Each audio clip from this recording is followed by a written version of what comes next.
Alors, j'ai pas mal de demandes aussi pour savoir comment progresser en termes de géométrie, parce que vous avez des personnes, et là on n'est pas tous égaux, qui s'en sortent très bien en géométrie, d'autres c'est plus compliqué. C'est une question de vocabulaire, mais aussi c'est une question de représentation spatiale. La représentation spatiale, elle évolue beaucoup, ça dépend beaucoup de notre façon d'être, de ce que l'on a fait dans notre enfance. Et pour vous aider, je vous conseille, mais ça ne marchera pas forcément, hein, il n'y a pas d'astuce miracle, de travailler sur de la manipulation. Alors, par exemple, un truc tout bête, vous prenez une feuille de papier, donc là j'ai pris une feuille de papier, j'ai tracé deux traits qui se croisent, et puis j'ai numéroté les autres, un, 2, 3 et 4. Et si jamais je venais à découper ces traits sur cette feuille qui va se retrouver coupe en 4. Je vais bien avoir 4 angles qui vont apparaître. Et si vous voulez travailler par exemple la notion d'opposé par le sommet, ben, vous allez vous apercevoir que l'angle 1, qui est ici, et l'angle 2, l'angle 3, excusez-moi. Je vais poser les deux angles, les autres angles ici pour l'instant. Donc si je prends l'angle 1 et l'angle 3, eh bien je vais m'apercevoir qu'ils vont parfaitement s'adapter, se superposer. Et donc, en fait, c'est ce que vous aviez comme étant des angles opposés par le sommet. Là, c'est la manipulation pure, hein. Vous pouvez voir ce que ça donne sur quelque chose que vous avez plié. L'autre angle, forcément, vous obtenez la même chose entre l'angle 2 et l'angle 4.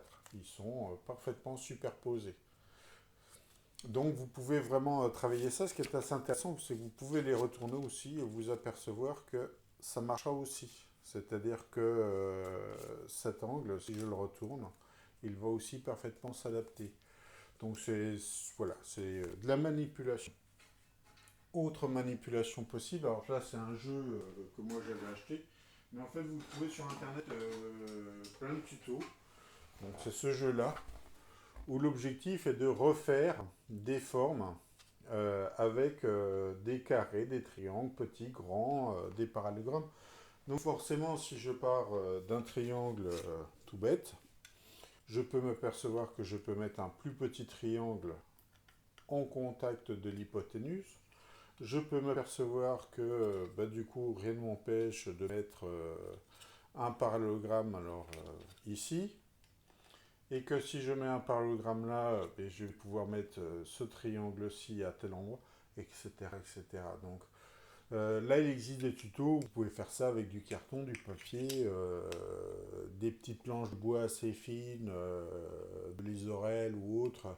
Si vous avez ça, ça peut être aussi une activité manuelle à faire. Et je vous dis, sur Internet, il y a plein de tutos sur ce genre de choses. Donc ce sont des petites astuces. Pour continuer à manipuler toute la partie géométrie, il existe aussi sur Internet des personnes qui, où est-ce que j'ai mis mes crayons par exemple, qui prennent une feuille blanche et puis sur cette feuille blanche, découpent cette feuille en plusieurs zones et dans chaque zone font des coloriages plutôt géométriques. Alors, bien sûr, moi je prends mon temps, hein, c'est un art pour se calmer, donc l'idée c'est de faire quelque chose de lent. Ils font des spirales, font plein de choses, et donc ça fait des feuilles remplies. Ça aussi, vous allez pouvoir trouver ça sur Internet. Mais ça aide à la manipulation. Vous pouvez manipuler des dés si vous avez 5 dés, par exemple, sur un jeu de Yams ou de Yahtzee, on trouvait deux noms. Et ben, vous pouvez vous apercevoir qu'en mettant les dés les uns sur les autres, les uns derrière les autres, suivant que vous les regardez de face, de côté, que ce soit à droite, que ce soit à gauche, que ce soit derrière, que ce soit dessus, vous n'allez pas forcément voir la même chose. Vous allez avoir des dés qui vont cacher d'autres dés. Vous allez avoir des faces qui vont cacher d'autres faces. C'est de la manipulation. Et puis la dernière chose que vous pouvez faire, c'est organiser une chasse à la maison. d'objets qui sont des objets de 3 dimensions. Par exemple, ça peut être un dé pour faire un cube, ça peut être... j'ai ça sous la main. Donc ici, je vais plutôt dire, bah, j'ai trouvé un pavé, là j'ai trouvé un cylindre, vous pouvez vous apercevoir que chez vous, vous avez beaucoup de choses. Le plus compliqué, c'est de trouver le cône, mais on en a assez souvent chez soi. Une pyramide, ça se retrouve chez soi. Et quand vous avez une pyramide, bah, posez-vous la question, c'est une pyramide à section carrée ou une pyramide à section triangulaire.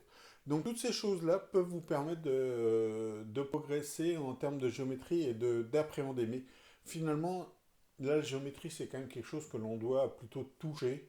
C'est assez rare qu'on ait un sens inné de la 3 dimensions, voire de la 4 dimensions. Ça existe, hein. Moi j'ai rencontré des élèves très doués, beaucoup plus que moi, qui étaient capables de voir en 4 dimensions. Je suis incapable de voir en 4 dimensions. Je ne sais même pas ce que ça veut dire. Mais eux, visiblement, si, quand ils m'en parlaient, c'est quelque chose qui leur parlait. Donc ça leur paraissait évident. On n'est pas tous pareils, donc à vous de vous adapter là-dessus.